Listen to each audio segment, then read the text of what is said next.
Parfois, la vie met sur notre chemin des épreuves si dures qu'elles semblent impossibles à surmonter. Mais certaines personnes, malgré la douleur, trouvent en elles une force incroyable. L'histoire que vous allez entendre est une histoire vraie. Une histoire de courage, de perte et surtout d'espoir. Histoire, c'était en 2015, dans un petit village d'Afrique de l'Ouest. Fatoumata avait 16 ans.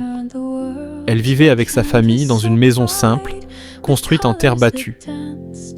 La vie n'était pas facile, mais elle avait un rêve, devenir enseignante. Chaque matin, elle marchait plusieurs kilomètres pour aller à l'école. Ses cahiers étaient usés, ses chaussures abîmées, mais sa motivation restait intacte.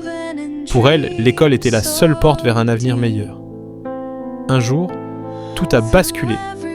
Alors que Fatoumata revenait de l'école, un incendie s'est déclaré dans sa maison. En quelques minutes, les flammes ont tout détruit. Les vêtements, les livres, les souvenirs, même les petites économies de la famille. Ce jour-là, Fatoumata a vu son monde s'écrouler. Sa famille s'est retrouvée sans abri, sans rien. Beaucoup auraient abandonné, mais pas elle.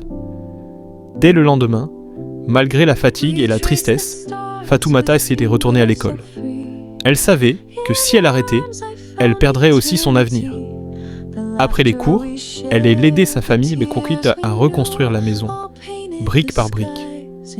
Le soir, à la lumière d'une lampe, elle continuait à étudier. Les voisins, touchés par son courage, ont commencé à l'aider. Un peu de nourriture ici, un cahier là-bas. Petit à petit, la solidarité a redonné vie à la famille. Les mois ont passé. La maison a été reconstruite.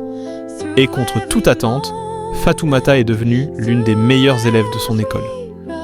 Son histoire a inspiré tout le village. Aujourd'hui, Fatoumata est enseignante. Elle transmet le savoir, mais surtout un message. Même quand tout brûle autour de vous, tant que vous gardez l'espoir, rien n'est vraiment perdu.